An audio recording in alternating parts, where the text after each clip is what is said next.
Romances de la Universidad de Cornell, de la Facultad de Filosofía, de la Universidad Complutense de Madrid y de Trópico Absoluto. Bienvenidos a todos a este espacio de encuentro, discusión y conversatorio que hemos llamado Repensando Venezuela. Hoy la presentación estará a cargo de Víctor García y la moderación y la presentación de Víctor la va a hacer Miguel Vázquez, a quien paso ahora la palabra. Gracias por estar aquí, gracias por acompañarnos, muy contentos de estar generando esta comunidad y este espacio de encuentro. Así que bueno, Miguel y Víctor. Víctor, bueno, muchas gracias a todos y a todas por estar aquí en esta nueva presentación del seminario Repensando Venezuela. Hoy, bueno, me complace muchísimo presentar a Víctor García, gran amigo, colega, compañero de la Universidad Central de Venezuela. Para quienes no lo conocen, Víctor García es licenciado en Filosofía por la Universidad Central de Venezuela, con un máster en Filosofía también por la Universidad Central de Venezuela. Obtuvo mención honorífica en la tesis de grado con el trabajo titulado La noción de lo sublime en Kant, en la 10ª edición del Premio a la Investigación Filosófica Federico Riu. Participó en el primer Congreso Internacional de Filosofía y Hermenéutica y en las 8ª Jornadas Andinas de Literatura Latinoamericana en Chile. En el 2011 fue ganador también del Premio Monte Ávila en la mención de ensayo con el texto Todos cantando, todos tomando. Fue profesor durante muchos años del Departamento de Filosofía Teorética de la la Escuela de Filosofía de la Universidad Central de Venezuela, y en este momento se encuentra en la City University of New York, y bueno, ya está en su último año de doctorado, pues haciendo una tesis pues de este trabajo que nos va a presentar acerca de cadáveres en la Venezuela del siglo XIX. Cadáveres, sangre y otras cosas. Muchísimas gracias, Víctor, por aceptar nuestra invitación, y muchísimas gracias a todos y a todas por estar aquí con nosotros, participando pues de este conversatorio. Víctor, adelante, tienes la palabra. Bueno, muchísimas gracias en primer lugar, Miguel, Irina y Manuel, por lo amables, generosos y entusiastas que han sido en esta invitación de un trabajo que todavía está, pues bueno, como debe estar en el punto crudo de todo, que tiene el trabajo de todo tesista doctoral. Y pues bueno, para mí es como sobre todo un honor, ¿no? Además de una alegría, poder compartir con ustedes estas notas y algunas impresiones. Voy a empezar de una vez y les voy a decir que, bueno, preparé como una cosita que tiene como dos partes principalmente y una pseudo introducción. Esta primera introducción, pues bueno, quiero como hacerla un poco de modo oral porque me siento entre amigos en buena medida, aunque sé que estoy apelando a espectadores que no conozco ahora y posiblemente después. Pero bueno, quiero decirles que ese es el ánimo en el que me encuentro y desde allí pues contarles un poco, en primer lugar, acerca de este título que escogí, Sepulcros Abiertos, ¿no? Que es una frase que está entre comillas, que pertenece a José Domingo Díaz, que es de quien voy a hablar un poquito hoy. Cuerpos en masa y masa de muerte de las representaciones de la guerra a la independencia de Venezuela. Este título como tan amplio, en realidad hoy se va a concentrar en dos cosas, y es que quiero comparar dos escenas pues, relacionadas con unas masacres y cómo se representaron en dos momentos muy distintos. Pero para ello quiero, en primer lugar, echar una especie como de cuento, una anécdota, o partir como de una anécdota, porque siempre me preguntan, un poco como por curiosidad, un poco como si realmente fuese tan raro, qué pasó, cómo fue que se me ocurrió lo de los cadáveres, o qué fue, cómo es que inicia un poco la idea de este proyecto doctoral. Y quiero decir que empezó como una cosa más o menos bastante seria, en el sentido de, bueno, simplemente pues trabajando, ¿no? Haciendo las cosas que uno tiene que hacer en la universidad, investigando, y estaba un poco como esta intuición de que el relato de la guerra de la independencia tiene, por supuesto, una dimensión institucional, ¿no? Fiestas oficiales, celebraciones, formación escolar, ¿no?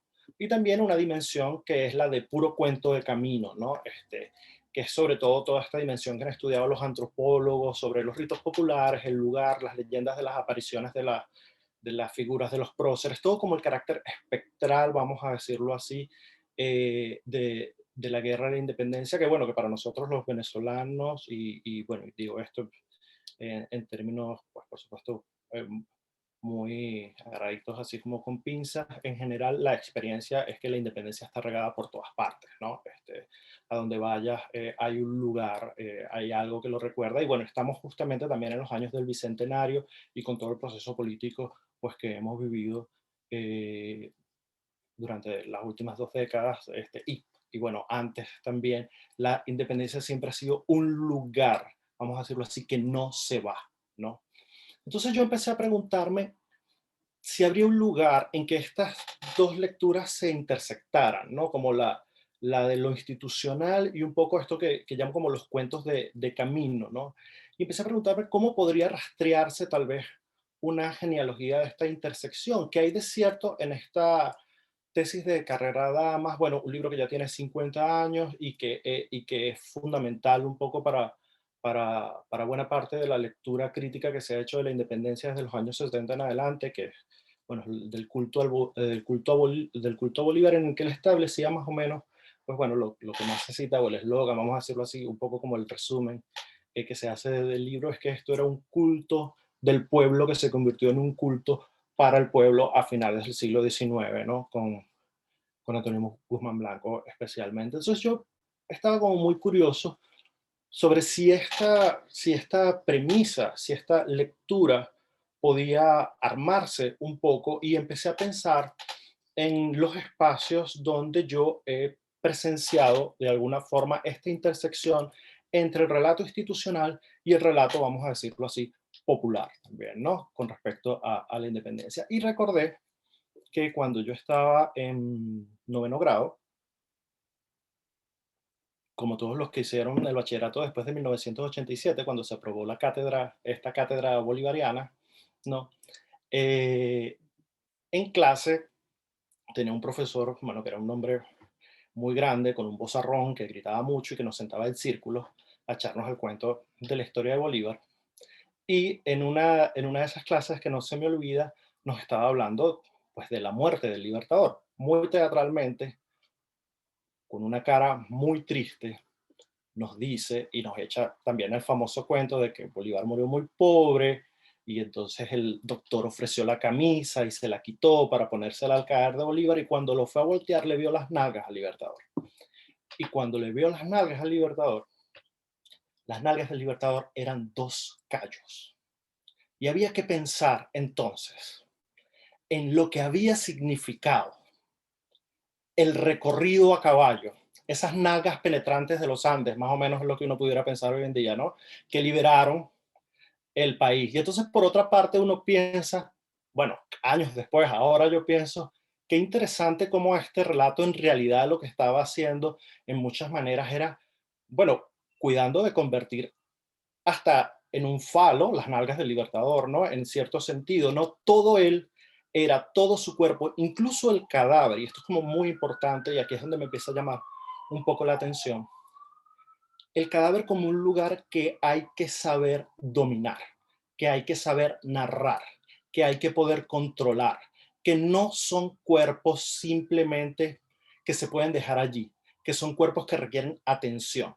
Entonces me empecé a preguntar justamente en qué relatos podría yo conseguir este lugar de intersección y si el cadáver podía ser tal vez lo que me guiara, ¿no?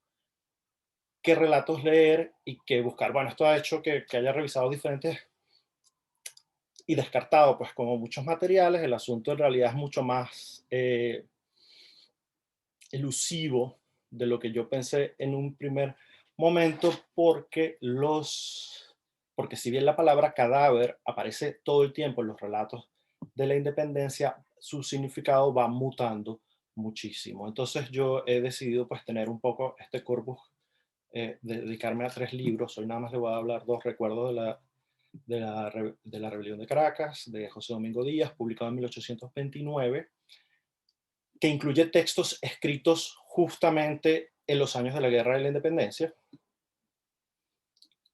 Luego, la biografía de José Félix Rivas, del general, le pusieron en 1945, esa palabra no la incluía antes, José Félix Rivas, de 1865, de Juan Vicente González, y Venezuela Heroica, que bueno, sin duda pues el texto más más conocido, del que no diré en realidad. No preparé nada hoy porque la escena que me interesa comentar está tanto en el texto de José Domingo Díaz como en el de Juan Vicente González. Y lo que me interesa comentar y lo que les vengo a compartir no es entonces no es estrictamente un solo cadáver, sino el modo en el que ellos retratan lo que fueron las masacres, ¿no? Algunas masacres, y especialmente las masacres de esclavos durante la Guerra de la Independencia.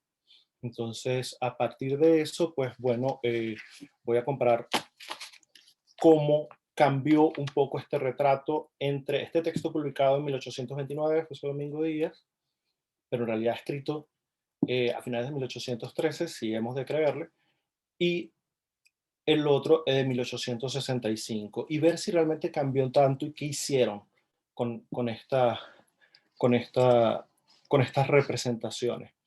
Parto de una idea, vamos a decirlo así, de una cosa más o menos axiomática, o sí, de algo que se ha vuelto un poquito como un axioma para mí, que es esta idea de Didi Uberman en Pueblos Expuestos, Pueblos Figurantes, en el que dice que, bueno, lo tengo que leer, ¿no? Que en buena medida lo que ocurre cuando los relatos se rigen y retratan exclusivamente las figuras de poder político, le niegan la soberanía de la cara y los personajes, ¿no? Al pueblo. Y esto es lo que yo quiero más o menos ver cómo ocurre en estos dos casos. En primer lugar, pues bueno, voy con lo de José Domingo Díaz, trataré de hacerlo lo más breve posible pero al mismo tiempo pues mostrarle la cita que me interesa, ¿no?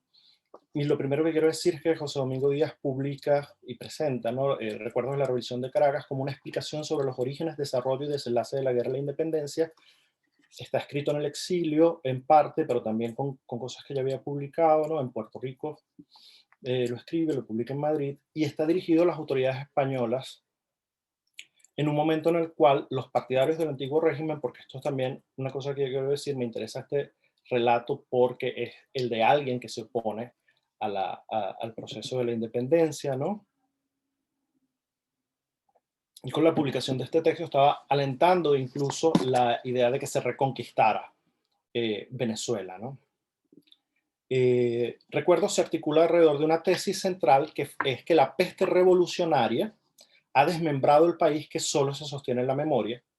Y para defender esta idea, Díaz, que era un médico, ofrece como prueba el hecho de que a donde se mire, en las calles, en el campo, en los caminos, no dejan de aparecer las cenizas, los esqueletos, las cabezas, los torsos y las extremidades de las víctimas del conflicto.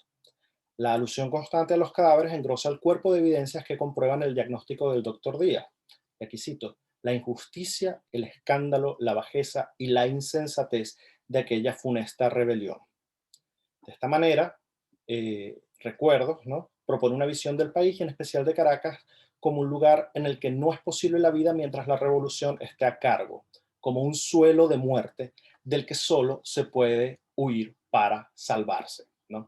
Que esto es lo que le está haciendo. En medio de todo este relato, es un relato donde funciona al mismo tiempo como una especie de biografía sobre ese demonio que es para él Simón Bolívar, en muchos sentidos. Pues bueno, lo que me interesa es que aquí Díaz se construye en tanto que médico como una figura capaz de diseccionar, ¿no? Es decir, de examinar y otorgar significado al estado del país, y de esta forma fundamentar su tesis de que Venezuela ha sido desmembrada. Hay una larga reflexión acerca del desmembramiento del país, desmembramiento en tanto que separación de España, ¿no? Entonces, digamos, para él todavía no estaba la teoría de la Pangea, pero hay una cosa como muy parecida en lo que él dice, que tiene que ver como con unas observaciones geográficas de unos navegantes anteriores, en el que él cuenta que lo que hizo la conquista fue volver a tejer dos continentes que la naturaleza había separado, ¿no? Entonces, de esa manera estaban como reuniendo algo así. Bueno, por supuesto, la naturaleza es como demoníaca, la cultura de la conquista había restituido mediante los lazos de civilización, pues los dos, la separación, ¿no? entre los dos espacios, ¿no? El desmembramiento. Entonces, la independencia lo que venía a ser, de alguna manera, bueno, la diablocracia también se llamaba, que proponían desde el lado de los revolucionarios, venía pues nuevamente a dañar el trabajo que había logrado pues la restitución de Europa y América, ¿no? En esto. Y una cosa muy interesante es que, bueno, él exhibe los cadáveres en toda la obra para esto, mientras Juan Vicente González, por el otro lado, lo hace para consolidar lo que es luego la imagen del bravo pueblo, ¿no? Eh, los próceres caídos, ¿no? Entonces es como un uso contrario, vamos a decirlo así, con propósitos completamente distintos, pero lo que quiero sostener un poco es, aunque los propósitos son muy distintos y hay un espacio de separación importante, la metodología de representación no es tan diferente, ¿no? En el caso de José Domingo Díaz, para lograr esto, lo hace en base a ideas muy específicas sobre el cuerpo y su relación con el espacio social y cultural. Él reproduce la visión dualista de que considera que el comportamiento y las creencias impulsivas, arbitrarias e insensatas que atribuye a los seguidores de la causa de la independencia son producidas directamente por sus corazones bárbaros, sus cabezas necias y sus manos parricidas, debido a la pérdida de la mediación de la cultura y la religión que solo podía garantizar el orden español portador del espíritu civilizador. Bajo este esquema de ideas, la producción de muerte y la aparición de los cadáveres está directamente vinculada con la caída del mundo colonial que para Díaz había sacado a la provincia del estado salvaje.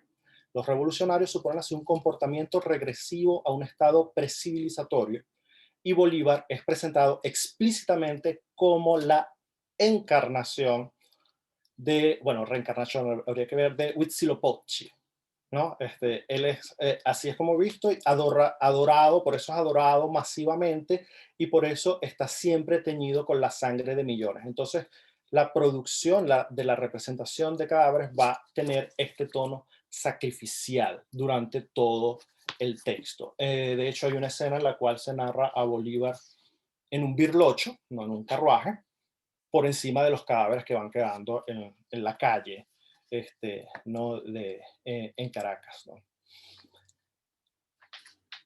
Lo interesante del texto, bueno, una de las dimensiones interesantes del texto de José Domingo Díaz no es tanto pues, que haga este retrato negativo, ni siquiera es tan sorprendente, por supuesto, esta teoría en la cual los cuerpos de los seguidores de la independencia están dominados por pasiones y es imposible considerar que haya nada razonable tras ellos.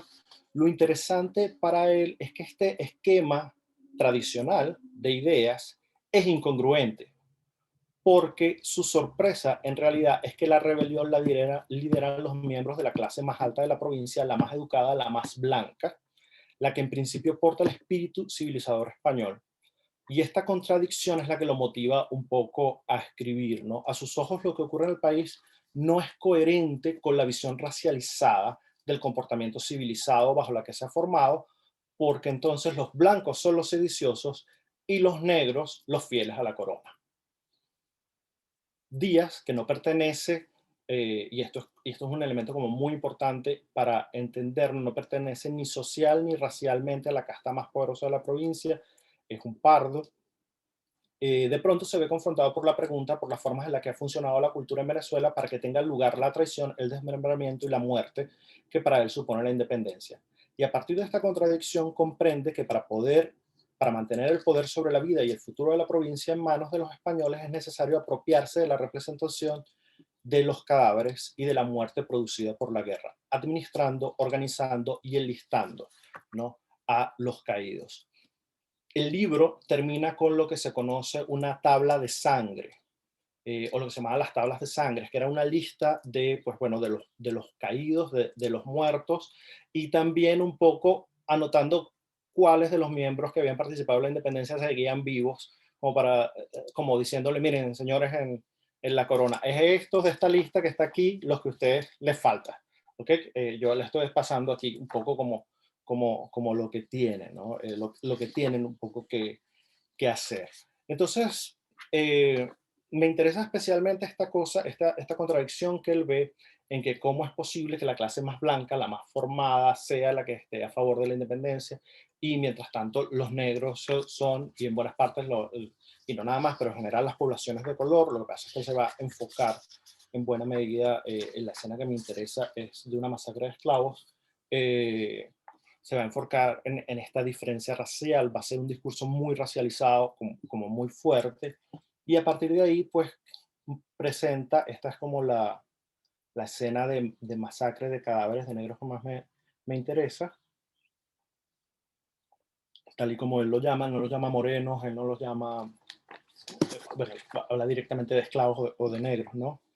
Y en una carta pública del 24 de diciembre de 1813, ya en ese momento estamos en el contexto de la guerra a muerte, que brevemente, pues, te voy a decir que, bueno, es el decreto que firma Bolívar, en el cual se declara la muerte bueno, a todos los españoles y canarios en territorio, y se deja vivo, pues, a los venezolanos, y se genera, bueno, y hay varias versiones. Está la versión del Diablo Briceño, está la de Bolívar, y pues bueno, famosa también porque cuando el Diablo Briceño le mandó la primera versión del decreto de guerra muerta, lo hizo con dos cabezas de españoles, ¿no?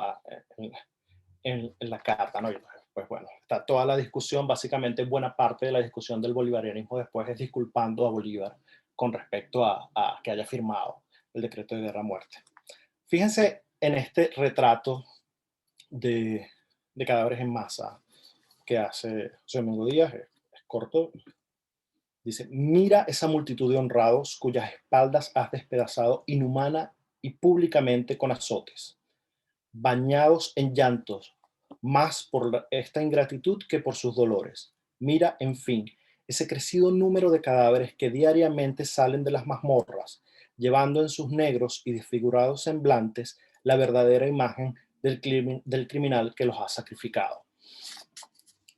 Esto es básicamente un borrado de la identidad de todos los cadáveres, de los esclavos que han muerto allí, pero para convertirlos, vamos a decirlo, en casi en un lugar de espejo de la cara de Bolívar.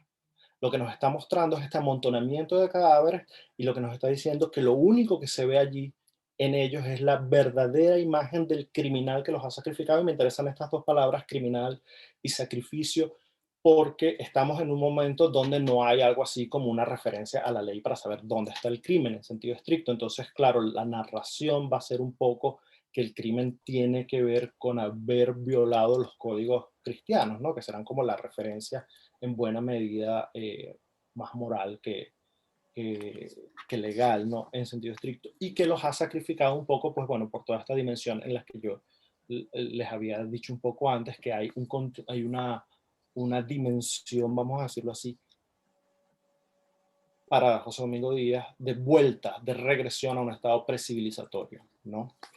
El tópico racial bueno, es muy importante por diferentes razones. Podemos hablar un poco más de eso luego. Yo quiero saltarme un poquito de esto, simplemente decirles que, bueno, que las actitudes eran, por supuesto, muy paradójicas, porque por un lado, ambas élites, desde ambos bandos, lo que realmente necesitaban era el apoyo de las poblaciones de color, por un lado, pero al mismo tiempo había un temor de que en medio de la revolución, con este apoyo, ganaran una relevancia política más de la que se les podía ser permitido, ¿no? Bolívar expresó, y esto, pues bueno, ha sido trabajado en muchos lugares, su temor a la partocracia, ¿no?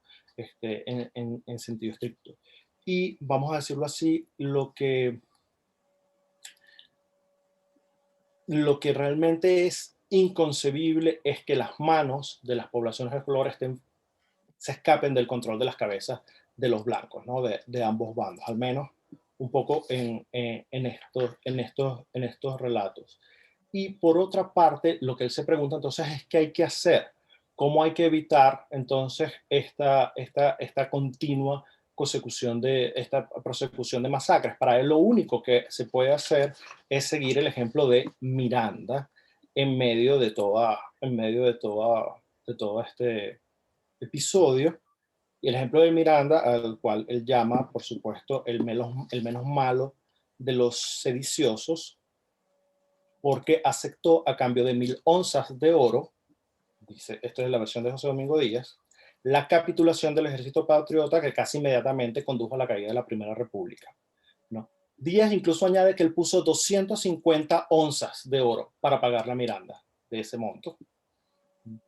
Y bueno, de este modo es como en ese momento pasa el control a Monteverde, ¿no? A los realistas. Y de este modo Monteverde pudo, y es como la solución que consigue José Domingo Díaz, quitar las armas de las manos de los negros y evitar la guerra de colores, ¿no? Que asumo esta expresión de él, pero bueno, no de él, es la expresión de la época que asumo propiciaban los blancos criollos. Por supuesto, ¿cuál es la posición de José Domingo Díaz frente a Boves o a los líderes realistas? Pues son puros halagos y son de alguna manera como justificaciones de lo que él está haciendo. Y entonces básicamente lo que está ocurriendo aquí y lo que va a ocurrir pues, en diferentes momentos de sus relatos con las masas, con las muertes en masa de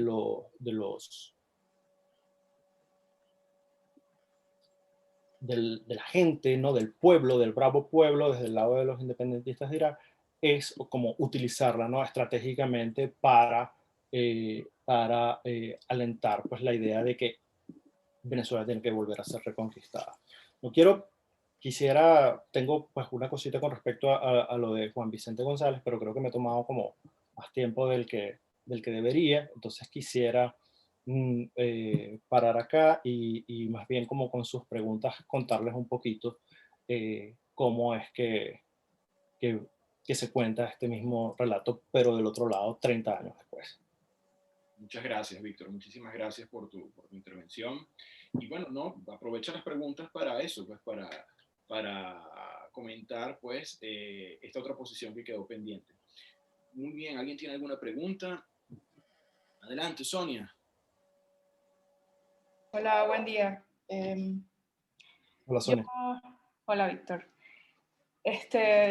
Yo quisiera, si es posible, que puedas profundizar en la forma en la que está perfilado un personaje como Taita Boves, considerando que se supone, posterior a la derrota de la Primera República, es que se avanza en retomar Caracas y se lanza el decreto de guerra a muerte. Y mi pregunta, la intención que tiene detrás es porque o sea, yo estoy trabajando con cine venezolano, pero en medio de la revolución y el problema de la disolución del Estado en ese contexto y el cine en ese contexto.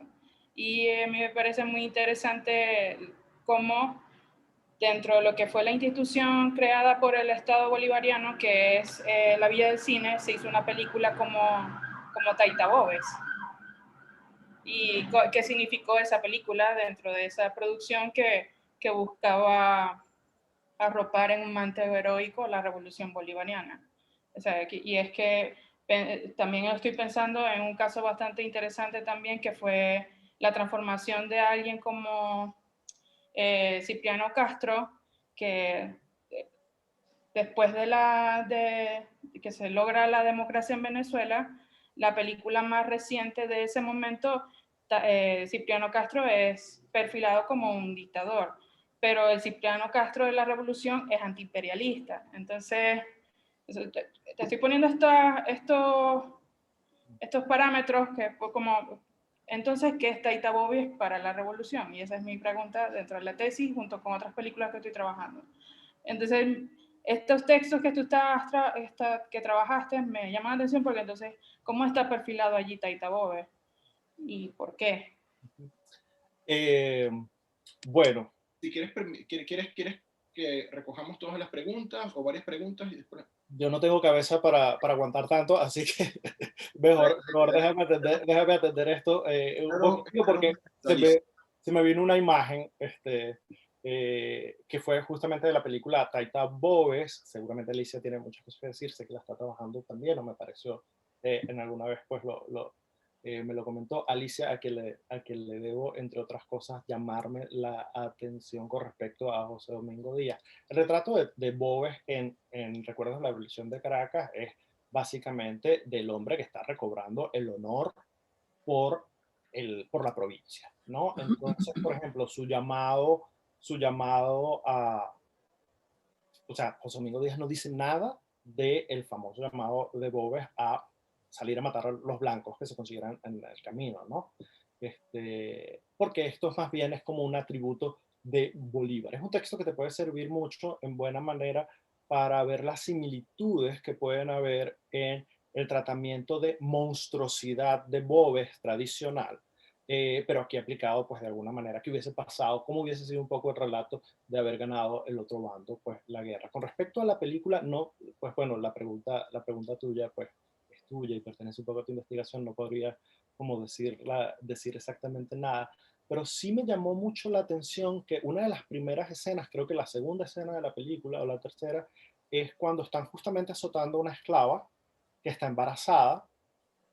Ella muere a causa de los azotes y vienen y su cadáver embarazado lo operan allí, es una cesárea, le sacan al bebé, ¿no? Y es una chica, que luego se convierte en una cosa que yo nunca entendí muy bien en la película, y que me pareció como muy interesante al mismo tiempo, porque es como esta especie de ángel inocente que también se encarga, que va a ser como el vengador de Boves. Entonces es como, al mismo tiempo es como una alegoría, me parece a mí claramente, de la patria que no fue, porque finalmente esta chica muere en la película, y pues bueno, yo creo que esa cosa de la patria que no fue es como algo que subyace en toda la película hasta el final, con la maldición que lanza el Taita. O sea, hay una patria que no hemos podido ser, hay una independencia que no se ha llegado o lo que sea. Y lo que me interesaba a mí era que, bueno, básicamente, ¿qué es lo que se está diciendo? ¿Qué es lo que se está poniendo en escena cuando estamos viendo que el país es básicamente el resultado del parto del cadáver de los esclavos, ¿no? En la guerra. Uno pudiera pensarlo un poco así. No lo sé, más adelante, más bien, yo estaría mucho más interesado en escuchar lo que tú tengas que decirme con respecto a esta intuición que de momento es solamente eso. Gracias, Víctor. Adelante, Alicia, cuéntanos. Hola, hola a todos. Me ha encantado, obviamente, la presentación.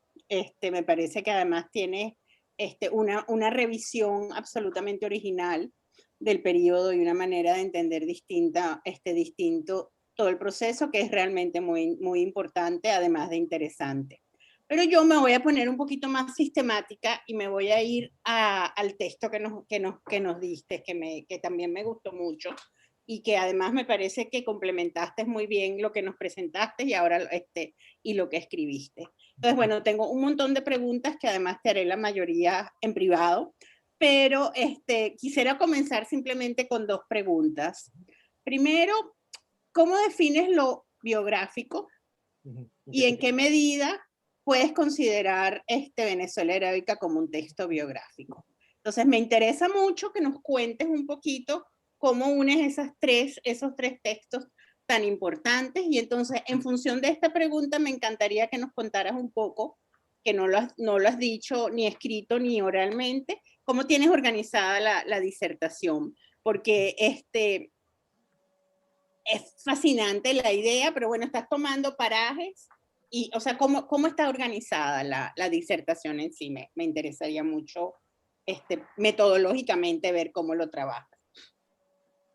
Sí, bueno, finalmente, pues, un poco por hacerme la vida más fácil, mi primer proyecto, mi primera organización, no, no, no es como va a ser. Yo había decidido organizarla por cadáveres, ¿no? Había escogido una serie de cadáveres que aparecen en estos tres textos y básicamente hay unas escenas comunes, unas 8 escenas comunes que son vueltas a contar, y había pensado en hacer estas 8 secciones, pero luego eso se volvió, digamos, el formato de la disertación que exige de alguna manera una contextualización, sobre todo de la producción textual y las condiciones de publicación de cada uno de esos hacía como imposible ir escena por escena. Entonces lo que he decidido es que es un capítulo para cada libro, ¿no? Entonces esto es lo que he hecho y de alguna manera, pues bueno, lo que hago al final con Venezuela Heroica, que todavía estoy, vamos a decirlo así, lo que estoy haciendo con esa última sección es más bien, no es un libro biográfico, por supuesto, no entra en el mismo estilo de biografía. Recuerdos de la Rebelión de Caracas tampoco es fácilmente un texto biográfico. El único texto que es más o menos biográfico por supuesto, con un concepto súper amplio de lo que es biografía, es la biografía de José Félix Rivas de Juan Vicente González. Lo que sí quiero decir, lo que voy a enfatizar un poco es que lo que hace lo que ocurre un poco en Venezuela Heroica es que todos estos esfuerzos que habían sido más bien de carácter biográfico o de narraciones o de crónicas o de testimonios son aquí resueltos en una visión general para dar algo así como, bueno, en lo que se convirtió después una especie de manual histórico, ¿no? Con todo lo que es. Porque claro, hay unas cosas como muy interesantes que ocurren en estos textos como biografías, ¿no? Juan Vicente González, por ejemplo, dice que Simón Bolívar tenía los ojos muy azules y la batalla por la independencia se los volvió negros, ¿no? Y entonces, y esto es como parte de la biografía. La cabeza cortada de José Félix Rivas, después de que bueno, la cortan, la fríen y la llevan por todas partes, termina lanzando una especie de discurso que condena a los españoles, ¿no? Entonces, claro, esto era, pues bueno, lo que se llamaba una biografía en el sentido como más amplio de la palabra, es un relato. Y esto, vuelvo a lo primero que decía, aquí hay mucho cuento de camino, y mucho cuento de camino que se volvió parte como de la institucionalización. Entonces, de alguna forma, lo que uso la palabra biografía, sobre todo o bueno, el sentido de la biografía casi en un término, en un término más bien clásico que profesional, ¿no? La idea de un relato de vidas. O sea, de hecho, el término exacto sería relatos de vida, no como lo que usan los sociólogos, los antropólogos hoy en día, pero un poco en esos orígenes en los cuales cómo se cuenta, cómo se narra, cómo se articularon estas vidas alrededor pues, de este evento, ¿no? Entonces, pues bueno, tengo una serie de justificaciones teóricas que ahorita no las tengo allí, pero que bueno, que me ha tocado ir tejiendo para poder sostener que el hilo que conduce es precisamente la idea de estos relatos de vida y de esta biografía, ¿no? Excelente, Víctor. Bueno, tenemos el turno de palabra primero a Elvira Blanco y después a Irina Troconis. Y Elvira. Hola, Víctor. Hola, Elvira. Gracias por esta presentación, me encantó. Quiero que ya sea un libro para leerlo. Tengo dos preguntas como de mi curiosidad personal. Una es, ¿cuál diferencia encuentras tú en cómo se representan los cadáveres en cada una de las obras que conforman ese corpus? O sea, no sé, ¿tiene alguna cualidad diferente si es quien escribe Díaz o otra persona? Sí. Y mi otra pregunta es, ya que mencionaste este libro de Didi Huberman y hablaste del tema de la soberanía de la cara, ¿cómo estas fuentes como que perpetúan ese secuestro de la soberanía de la cara, o como que do they redress that, como que le dan la vuelta o no? ¿Qué función tiene ese marco en tu disertación? Voy a usar la segunda pregunta para responderte la primera, si entendí bien. La segunda pregunta es cómo usan esto de la soberanía de la cara. Bueno, a mí lo que me interesa un poco, bueno, mi intuición, ya veré si el papel aguanta lo que estoy pensando, pero mi intuición es que en estos tres textos, sobre todo además hay relaciones biográficas un poquito entre los autores, sobre todo entre Eduardo Blanco y Juan Vicente González, que fue su maestro, Juan Vicente González, ¿no? Y una de las cosas que me interesa es cómo se fue institucionalizando precisamente el borrado de la cara. porque una cosa muy importante con respecto a los caídos de las guerras, de la guerra de la independencia, es que yo me imagino que, o sea, yo no sabía, para mí fue una sorpresa en esta investigación, pero es una cosa que tiene además toda la lógica del mundo, que todos los monumentos de los soldados desconocidos no tienen ningún cadáver adentro. Es un monumento a un soldado desconocido, ¿no? Eso es como un espacio vacío per se. O sea, el muerto, el pueblo muerto, vamos a decirlo así, no puede tener rostro. Vamos a decir eso. Es un poco como la premisa institucional, de alguna manera, el modo en el que funciona la idea de víctima masiva, ¿no? Porque justamente solamente puede ser masivo en tanto que no hay identidad rastreable, ¿no? Y entonces este borrado funciona mucho. Yo creo que un poco por la cercanía a los eventos, las estrategias de distorsión de este borrado en cada uno de los textos es muy distinto, porque los propósitos de la edición también van a ser diferentes. En el caso bueno, en Venezuela Heroica todo es como muy alegórico, ¿no? De hecho, hay una sensación, no tengo el pasaje acá, pero hay uno de estos pasajes donde básicamente la idea es como que si pones la mano en la grama, puedes sentir la forma de una calavera, ¿no? Porque esta guerra es el fósil histórico del país, vamos a decirlo así, el combustible histórico de la nación, ¿no? En cambio, en la biografía de Rivas, ¿no? De 1865, hay un acercamiento sobre todo a los cadáveres amados, ¿no? A los cadáveres de los próceres más queridos. Y esto es muy interesante porque en ese sentido, la estrategia de José Domingo Díaz, que es más bien un relato testimonial muy cercano, allí opera lo que uno podría llamar estrategias del horror, por precisamente la cercanía. En cambio, en el Juan Vicente González ya hay un esfuerzo claramente como literario, donde importa mucho más el placer del lector, ¿no? Como digamos, entonces este borrado tiene como otra función, ¿no? Muy distinto. Entonces yo diría que en la primera, pues hay como en José Domingo Díaz, vamos a decirlo así, este borrado sirve para generar unas reacciones políticas inmediatas en el contexto, hay un sentido de urgencia que ya en Juan Vicente González más bien hay un carácter pues, de tipo pedagógico y casi de entretenimiento, que en Eduardo Blanco, pues por supuesto es casi que la premisa, ¿no? Contar esta epopeya nacional, es una cosa de divertirnos, básicamente, en buena medida, porque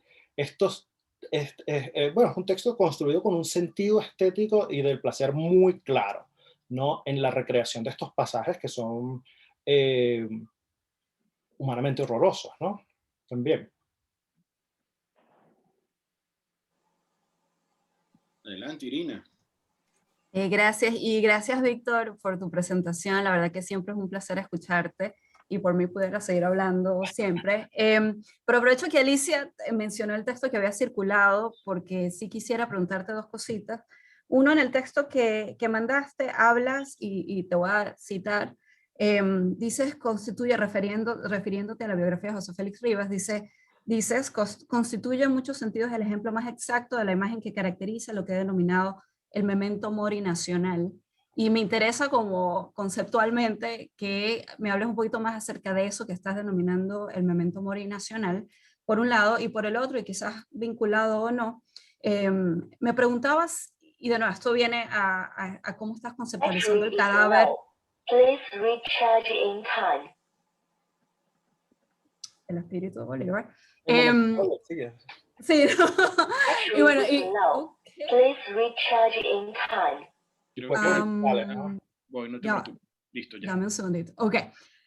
Vuelvo. Entonces, y en relación con eso, quizás no, pensando un poco en cómo conceptualizas el cuerpo y la idea de cadáver, me preguntaba si cuando haces el examen de Venezuela Heroica, ¿consideras el esfuerzo paralelo de monumentalización, de construcción de estatuas, el Panteón Nacional, o sea, todos estos esfuerzos de producción de cuerpos, de esos otros cuerpos petrificados o congelados, cadáveres hechos de estatuas? Y yo sé que estás concentrado en textos, pero me pregunto si hay una relación entre esos cadáveres que ves ahí y esta otra producción de ese otro tipo de cadáver oficial monumental. Esas eran mis preguntas. Sí, claro, por supuesto. De alguna manera, la intuición tiene que ver con todos estos restos, vamos a decirlo así, del relato de la independencia, que son cuerpo institucional y que están como por todos lados y están presentes, ¿no? Abundan.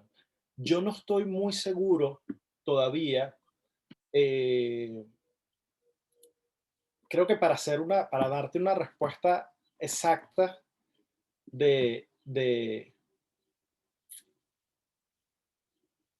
yo todavía en mí es una intuición, y creo que esto es una cosa que me va a tomar más tiempo, tener como una hipótesis bien clara de cómo ha sido el funcionamiento y la constitución de esto que llamo el memento mori nacional. En términos generales, simplemente quise usar la frase porque me parecía que tiene como una plasticidad particular en la cual permite hablar tanto de, de estas dos tramas del relato de la independencia que he dicho, ¿no? La que es un poco como el cuento de camino, el cuento popular, y por el otro lado como el institucional. Entonces, sí hay, es un poco un uso metafórico todavía para mí. Tengo toda una cosa escrita sobre eso, pero no cerrado con respecto a cómo uso el memento mori. Lo digo voy a decir más o menos qué es lo que a mí se me ocurre.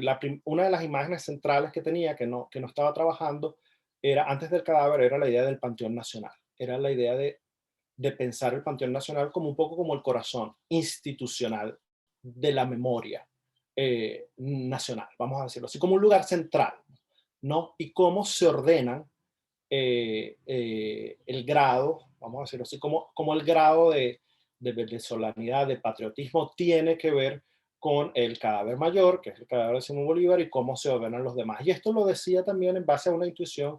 Pues bueno, yo no sé si lo han visto, está en YouTube este famoso video de Chávez en el Panteón Nacional, por ahí en el año 2006, 2007, en el cual él dice que si fuera por él sacaría a Páez del Panteón Nacional, ¿no? O sea, esta necesidad como de modificar precisamente el modo en el que nos relacionamos con la jerarquía de cadáveres, ¿no? De padres, de la patria, si se quiere. Entonces yo creo que uso un poco, para mí un poco la idea de memento mori nacional tiene que ver un poco con este relato de familia, que es la nación que está un poco en la veneración de este padre fundamental, pero no me quise meter tanto en eso porque creo que allí hay como digamos, estas son intuiciones también que me han venido un poco leyendo, qué sé yo, a Ana Teresa Torres, y hay como muchas aproximaciones más bien como de orden de psicoanálisis histórico del país, por todo el asunto como espectral, que yo creo pueden terminar siendo un poco como el lugar de diálogo para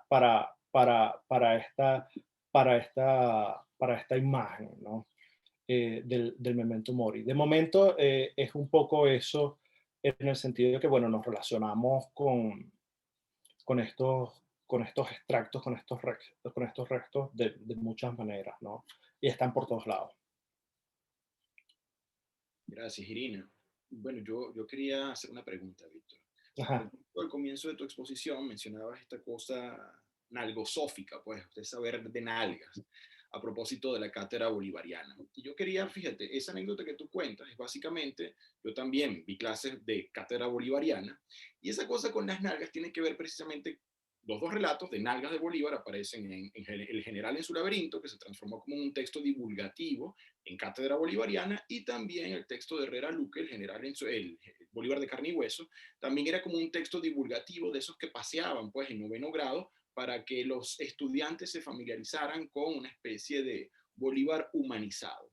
Entonces, yo te pregunto, alrededor de varias referencias al cuerpo, al cadáver de Bolívar, quiero hacer una pregunta para ver rasgos del cadáver de Bolívar alrededor de una pedagogía política. Entonces, las nalgas, el modo de caminar, por ejemplo, con los huesos y ese caminar arqueado, o ese pelo supuestamente que no era liso, sino era un pelo como crespo o incluso pelo malo, pues para tratar de hablar, de decir que la sangre bolivariana era una sangre criolla e incluso, quién sabe, con algunos rasgos vamos a decir incluso hasta pardos, porque se hablaba de un pelo que era como crespo, que no correspondía, extrañamente no se sabía, no correspondía con el pelo de un criollo tradicional. También se hablaba, por ejemplo, de su estatura, se hablaba en esos dos textos, bueno, del caminar, de la estatura, de la nariz aguileña, de muchos rasgos que se utilizaban después como parte de, de la fisionomía de un ser que correspondía a una pedagogía política. Entonces, enseñar a Bolívar desde lo que su cadáver nos dijo. Es decir, enseñar a Bolívar desde el saber que emerge de la autopsia. Entonces, ¿cómo te relacionas con eso y cuál es tu valoración sobre esta pedagogía política desde el cadáver y sus rasgos? Y desde ese saber que emerge desde la autopsia. Bueno, voy a separar un poco lo que me estás diciendo en tres cosas.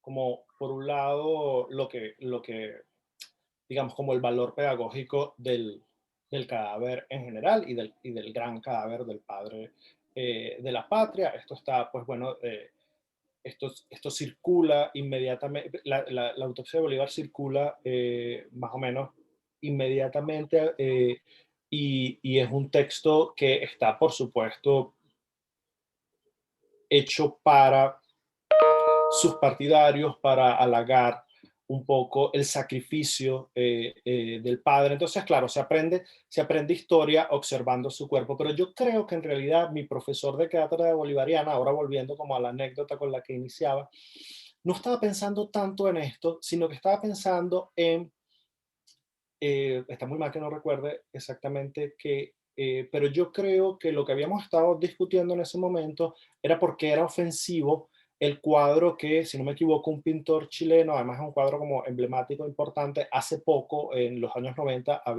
se había generado como una gran polémica por este retrato donde se mostraban los testículos del Libertador y estaba, ¿no? Y era como esta lectura del cuerpo de Bolívar un poco como obscena, ¿no? Entonces yo creo que la cosa de la discusión del cuerpo de Bolívar siempre ha estado como súper presente porque, pues bueno, porque es un cuerpo como a controlar. Eso que tú estás diciendo, todo lo que estás contando, todas los diferentes rasgos supuestamente fisionómicos del Libertador pasan un poco por eso, ¿no? Por cómo contarlo de tal manera que pueda funcionar de tal manera sea útil.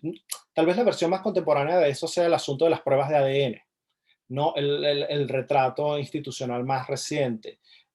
Hay como una necesidad de controlar esa imagen porque es una imagen que convoca a mucha gente, porque es una imagen que finalmente es la imagen de alguna manera de conciliación y también de ruptura nacional, ¿no? Entonces tienes que controlarla. Entonces creo que sí hay un valor pedagógico, pero también sobre todo el valor, la potencia política, ¿no? De representarlo de una manera u otra. Él mismo estaba muy consciente en vida de esto y él controlaba cómo se le iba a pintar, por ejemplo, ¿no? Entonces él sabía que, no sé, que tenía que imitar a Napoleón y ponerlo, o sea, ¿no? Había toda esta, bueno, hay relatos como muy, muy buenos de cómo él mismo estaba como muy autoconsciente de cómo lucir, ¿no? Al respecto.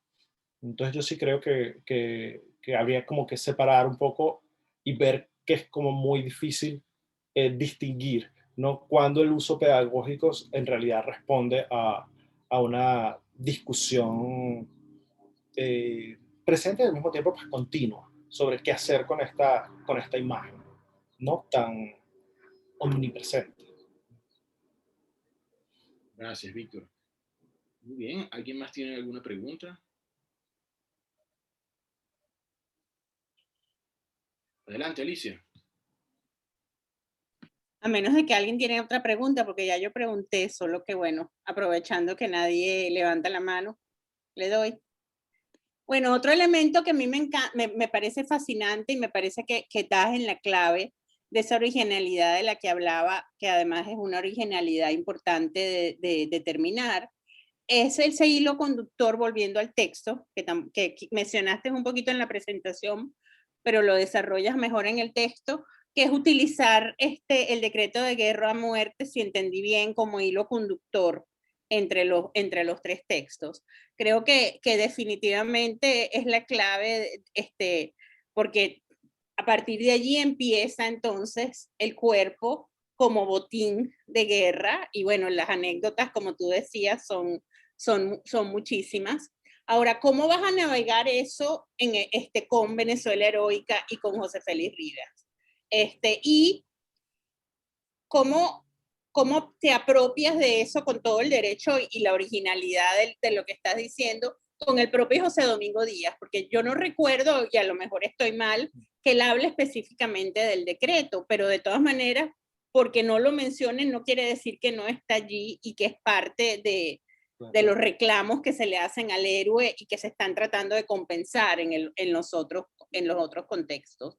Sobre todo porque a mí me parece que ese decreto dispara una de las cosas más interesantes del José Domingo Díaz de la prensa, que es con el que yo trabajo, y es esa idea de que los realistas fueron los que cometieron los abusos, pero que los patriotas no, que es parte también del ideario bolivariano hasta hoy en día. O sea, los que cometían excesos eran los realistas, los patriotas cuando no quedaba más remedio, pero en ese sentido era una guerra sucia del lado realista, pero era una guerra justificada del lado patriota. No sé si me estoy expresando, pero creo que es muy importante esa contextualización porque además es uno de los episodios que más se evita con respecto a Bolívar. El Bolívar dictador y el Bolívar de la guerra a muerte como que no hay que mencionarlo porque rompe el relato heroico, ¿no? Entonces, en ese sentido, verlo desde allí ya empieza a haber un cuestionamiento más real de esa memoria que seguimos reconstruyendo. Perdón, ya me callo. No, perfecto, es perfecto, pero es que quiero agarrarte la palabra inmediatamente. En sentido estricto, el problema solo es explícito, así como lo has dicho, qué hacer con Bolívar y el decreto de guerra a muerte para Juan Vicente González. De los tres textos. O sea, lo enuncia directamente. Él dice en la biografía, o sea, por eso la biografía es sobre Rivas, porque Rivas en esa biografía tiene una estatura moral más grande que la de Bolívar. ¿Por qué? Porque fue capaz de desobedecer a Bolívar para no contravenir los principios cristianos. Entonces, Bolívar, claro, Bolívar es un gran problema para estos relatos. Venezuela Heroica no tanto porque está como resuelto de otra manera, pero por ejemplo, Blanco Fombona después, todo lo que va a hacer, todo va a estar como dirigido a ver por qué el decreto de guerra a muerte no es una cosa a la que tenemos que tenerle miedo, sino la gran prueba de la genialidad de Bolívar. O sea, es la gran genialidad. Digamos, si mi tesis tuviese un cuarto capítulo, sería Blanco Fombona, porque precisamente lo que él hace es llevar, vamos a decir, es como la lectura más halagadora. Sí, sí, el hilo conductual es cómo leen estos tres textos el decreto de guerra a muerte. En recuerdos está la referencia a el decreto de guerra a muerte, sobre todo por las fechas de las cartas, porque las fechas de las cartas reaccionan a eso y él lo dice, pero lo que pasa es que es como es tan inmediato, tampoco tiene como no necesariamente, no es la misma fórmula del decreto de guerra a muerte, es más como las acciones atroces que se aprobaban, ahí está como por todos lados, sobre todo porque yo creo que, al menos en recuerdos, sí las acciones de los patriotas son como del espanto absoluto para Díaz, la noche espantosa en La Guaira, en la cual Bolívar manda a decapitar a 700 prisioneros que tienen y luego esos prisioneros generan como una especie como se genera como una tropa que va nada más con las cabezas. Juan Vicente González lo vuelve a contar, ese mismo episodio, y lo cuenta, pues por supuesto, Juan Vicente González es fantástico porque él cuenta con la mano en los ojos, ¿no? Él todo el tiempo te hace sentir que eso que estás leyendo no debe ser visto, ¿no? Es como que el pudor, entonces no puede mostrar como por completo la imagen, pero una de las cosas más fascinantes es que él entra como en una serie de detalles que, por ejemplo, José Domingo Díaz nada más deja de medio lado, que por ejemplo son que se hacían rosarios con las orejas de los caídos, ¿no? En Taita Bobes, en la película, sale solamente un momentico, llega llega allí, cuando el cuerpo es botín, esto que acabas de decir precisamente porque el cuerpo es botín porque una de las versiones, la primera versión del decreto de guerra-muerte, por ejemplo, estipulaba que con 20 cabezas se ascendía. Entonces, si llegabas con 20 cabezas españolas, ascendías. Si llegabas con otras 10, era otro rasgo y así, ¿no? Entonces llegaban no me pude traer todas las cabezas porque es que eso pesa mucho, entonces me traje aquí 40 orejas. Entonces aquí está, ¿no? Entonces era como el modo de, de decir, pero sí, claro, el cuerpo, el cadáver es botín por todas partes y bueno, y hay una cosa también como que es como muy peculiar, porque claro, en Venezuela heroica todas las batallas son de la Croix. O sea, es una cosa básicamente, ¿no? De trajes napoleónicos, ¿no? Hay como un aliento cinematográfico, que para nada, que en cambio en José Domingo Díaz es no poder ver, en Juan Vicente González es ver, pero con rechazo, y en Venezuela Heroica la distancia es tal que lo puedes ver todo, ¿no? Es un placer ver, ¿no? Es un placer ver esta lucha. Entonces vamos a decirlo así, es el decreto de guerra-muerte a tres ópticas, uno pudiera decirlo, ¿no? Como a tres distancias, que bueno, que con razón son temporales, ¿no? También. Agrego rapidito, pero además están cortando el pasto justamente ahorita, en mi casa, pero acuérdate que al principio de Venezuela Heroica la misma voz narrativa dice que no nos va a hablar, va a limpiar esa imagen, porque cómo vamos a ver, o sea, él también se está tapando de algo, no podemos ver los horrores, sino esa visión operática que creo que Raquel la llama así en algún momento, genial. Aprovechando que Alicia mencionó la palabra Pasto, en Pasto también se lleva a cabo una masacre de prisioneros de guerra. Sí, claro. Oleari, si no me equivoco, en el tomo 28 de las memorias, o tomo 29 por ahí, él echa el cuento de que en Pasto hay que amarrar, o sea, no había balas, y entonces para ahorrar balas lo que hacen es, los lanzan de un precipicio en parejas. Entonces los amarraban con cuerdas a los prisioneros de guerra que eran realistas, pero no eran españoles. Simplemente no querían estar reducidos por el ejército patriota. Entonces los amarraban por la muñeca y los lanzaban al precipicio en parejas. Entonces, digamos, se reseñaba mucho esta idea de que a los pastuzos era casi imposible reducirlos y que constantemente se estaban rebelando al punto en el cual se decidió, bueno, ¿sabes qué? Va a haber que matar a todos los hombres. Entonces se decidió acabar con todos los prisioneros de guerra porque se suponía que en tanto que prisioneros no había la logística, no había logística para darles espacio, comida ni espacio. Entonces, como tarde o temprano había que liberarlos y tarde o temprano se volverían a reunir y alzarse de nuevo, entonces se decidió en parejas lanzar por precipicios a la gente, a los hombres de Pasto. Esto también, creo que en general nos enfocamos mucho en el cadáver del decreto de guerra-muerte, pero ya después el Bolívar avanzado, pues el Bolívar que va a Perú, es un Bolívar también que no tiene dentro de sus estándares de guerra, por ejemplo, mantener prisioneros, sino que se trata básicamente también de reducirlos. Y en Pasto esto es uno de los ejemplos, ¿no? Cuando Leary relata esto, lo relata incluso a la manera en la cual también José Martí en este apartado llamado Hispanoamericanos, que está en Nuestra América, cuando habla de Bolívar, dice que hay que perdonarle todos sus pecados por el bien que ha traído a América. Entonces imagínate tú cómo leemos esta forma del cadáver como un acto, o la producción de cadáveres como un acto, como un mal menor frente a un beneficio mayor.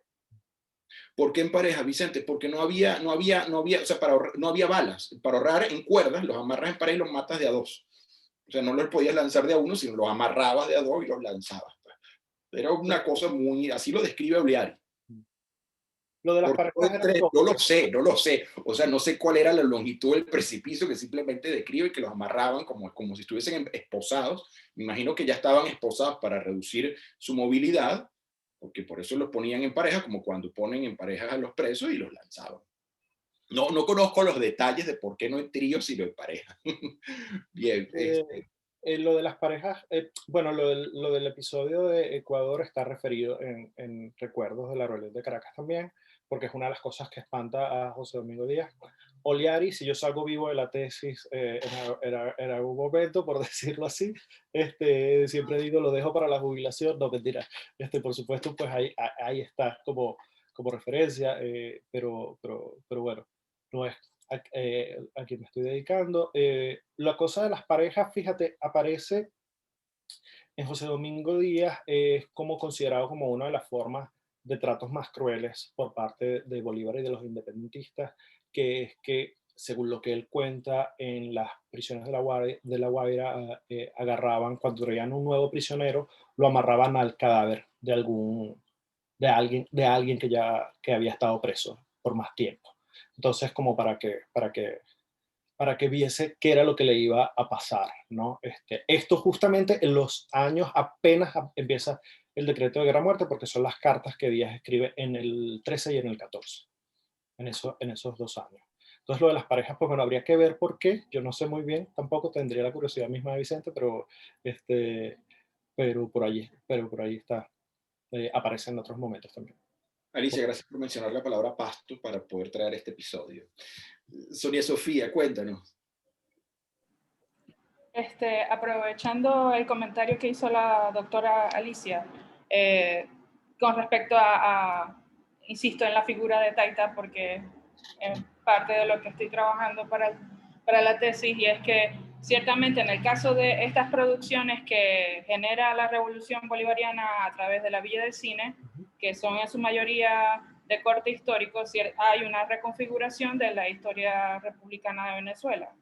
Y entonces mis grandes preguntas con relación a Taita Bóves, y que claro, ciertamente hay que ubicarlo como ese personaje histórico que funcionó más como antihéroe en esa historia republicana que se construye, en donde ciertamente la figura heroica por excelencia es Bolívar, no es cuestionado, es lo que a mí me llama más la atención, porque después de todo la gran pregunta aquí es cuál es la idea o cuál es la representación de nación que se pretendía con estas películas.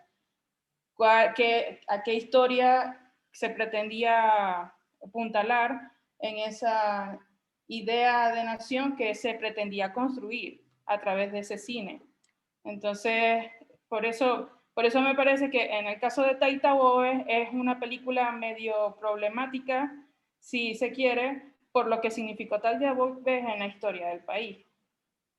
Entonces, por eso no sé si la doctora Alicia podría profundizar en su comentario en relación a Taita Bóves y que tú le puedas también, no sé, hacer llave. Bueno, con estos comentarios en tándem podríamos cerrar nuestra sesión, ¿no? Bueno, Yo voy a hacer una cosa chiquitica. yo creo que el protagonismo lo tiene Víctor, no me gustaría hablar tanto de eso, pero de repente, de pronto podemos conversarlo entre nosotras. No, si quieres tú dices una cosa, Alicia, y yo digo la otra, y bueno, y ya vamos. Sí, me parecería apropiado porque aprovechar la reunión para pensar en voz alta, sí, adelante. Bueno, yo no te entendí completamente lo que estabas diciendo específicamente de la película, pero sin duda alguna sería un aporte interesante si Víctor tuviera que trabajarlo, porque si algo hace la película es hacer tomas de los cadáveres. Y en ese sentido, la manera en que las tomas se realizan están de alguna manera queriendo, desde mi lectura, que no necesariamente es lo que está proponiendo Víctor, pero en qué medida ese horror de la guerra tiene que ver, o sea, Taita Bóves está allí porque de alguna manera eso es lo que somos como país, que es un poco lo que en mi presentación explicaba. Entonces, ese horror de la guerra que se repite y se repite, tiene que ver con todo lo que no se resolvió desde ese momento hasta hoy en día en el país, en esa idea de nación, pero más que la idea de nación, creo que en qué pasó en esa utopía postindependentista que nunca pudo producirse. Entonces, ¿en qué medida esos cuerpos desmembrados forman parte de lo que somos como país? Y como una historia un relato diferente en aquel momento hubiera podido cambiar lo que somos y la imposibilidad de que eso ocurra. No sé si estoy divariando mucho, pero me parece que esa es un poco la contradicción de la película, ciertamente también. Gracias, Víctor. Sí, bueno, Sonia, creo que tienes como, o sea, lo que yo entiendo, voy a separar otra vez como en dos partes lo que proponías. Por un lado, cuál puede ser el valor de Taita Bowes como imagen, como figura, y otra cosa lo que tal vez está tratando de hacer la película, que tal vez es como una pregunta interesante precisamente por incontestable, ¿no? Por todo lo que pone en juego. Y bueno, lo de Bowes uno lo puede responder de una manera, vamos a decirlo así, a la macha, a la llanera, a la rápida. Bolívar no sería tan grande sin un enemigo tan horrendo. Y eso simplemente le da o sea, digamos, eso puede justificar una película sobre Bowes. Muy bien. O sea, es tan sencillo como que tienes que ver el horror del que nos salvamos, ¿no? Vamos a decirlo así, ¿no? Y yo debo decir que estaba muy ilusionado cuando vi la película, porque ya tenía como la cosa de los cadáveres pensando, porque la vi no hace mucho. Con supuestamente la escena del baile, porque uno de los cuentos de camino que yo he escuchado toda la vida es que Bowes pone a la gente a bailar con los cadáveres y no pasa. Entonces yo me sentí un poquito como decepcionado en mi imaginación macabra con respecto a lo que podían hacer o no con esto. Pero sí es verdad que hay muchos cadáveres. La primera toma es el cadáver, ¿no? de Bowes desde arriba y creo que la última ya es de lado, él diciendo, no me acuerdo exactamente cuál. No trabajo las películas tal vez más adelante porque todavía no sé, porque no sé muy bien el metalenguaje de cine, ¿no? Entonces... Agárrate, Víctor. Hay un crítico que hizo un paralelismo entre Chávez y Taita. Sí, claro, eso yo y dentro de la crítica de cine en ese momento hubo esos debates. Entonces, sí. Por eso es que también estoy agarrándome de claro, allí. Sí. Hay algo en esto de salvar a la mata, por un lado, creo, me parece. Pero por el otro lado, sí creo que ahí hay una cosa lo suficientemente ambigua y poderosamente interesante en el contexto en el que sale la película, que es 2010, 2011, ¿en qué año sale? Por ahí. Que puede dar cuenta. Pero bueno, estos son como, esto es para las cervezas que no van a ser, pero que esperemos sean en algún momento. Entonces, pues bueno, yo no sé si me toca a mí, pero nada, yo quiero empezar a despedirme agradeciéndoles a todos pues la presencia, la paciencia con la perorata y el cariño en sus intervenciones y en su presencia aquí. Gracias también a todos, a todas por participar. Muchas gracias, Víctor, por todo el trabajo que nos has enviado, por tus intervenciones. A todas las personas que han intervenido también, muchísimas gracias. Ha sido una sesión fabulosa.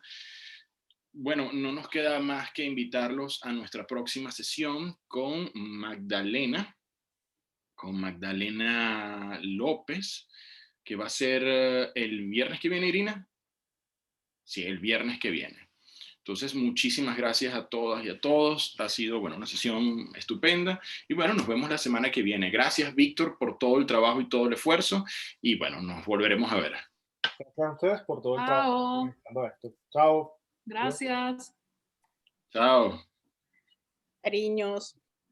Gracias, Víctor. Te sienté con las cervezas, ¿oíste? Sí, claro. Deberíamos seguirlo con la cerveza. Deberíamos seguirlo, la verdad. Me los voy a llevar a todos y me los voy a llevar a todos. Bueno, yo les daría mezcal por acá, en Ciudad de México. Uy, buenísimo. Está rico todavía.